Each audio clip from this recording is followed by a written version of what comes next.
Starting in 2010, the NHL was dominated by twins. Yes, the Sedin twins were at their peak. Daniel scored 85 points in just 63 games, while Henrik played a full 82, registering 83 assists and 112 points, leading the league in both categories, along with winning the Hart Trophy as the league MVP. Alex Ovechkin, that handsome son of a gun, finished second in scoring and MVP voting while he helped lead the Capitals to a dominant 54-win season. That was good enough for the President's Trophy, but too bad that damn trophy is a curse. Now, the Caps would also make the Leafs proud and blow a 3-1 series lead in the first round to the Montreal Canadiens. Ovi also finished second in goals, just one behind Sidney the Kidney and a 19-year-old Steven Stamkos, who was on a Tampa team that looked to be on the rise.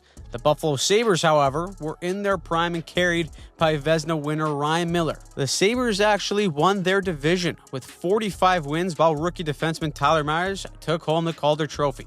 Man, does the future look bright in Buffalo. But halfway through the season, we also got to see best-on-best hockey on the international stage at the 2010 Winter Olympics. 2-2 overtime between Canada and USA. Sid yells the Iggy heard around the world and then reminds Ryan Miller to close his damn legs for the rest of eternity while he scores the golden goal. Canada remains on top of the hockey world with their 22-year-old prodigy leading the way for the future. Now, two members of the Canadian national team were Jonathan Toews and Duncan Keith. They had great years for themselves as the Blackhawks finished with the third best record in the league. Toews registered 68 points while Keith recorded 69 and captured his first Norris. Chicago stormed their way through the playoffs, beating Nashville and Vancouver in 6 before sweeping the top-seeded Sharks. Now, in the East, things were a bit more complicated. The Canadiens made it all the way to the conference finals after they knocked off both Ovi and Sid in a 7-game series, while their opponents, the Flyers, had a journey to get to this spot.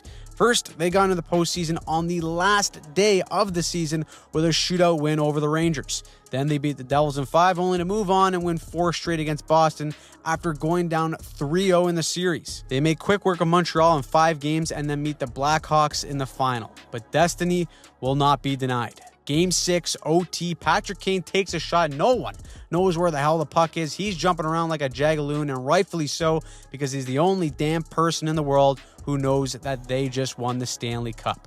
The Blackhawks end their 49-year-long cup drought to close the 2010 season.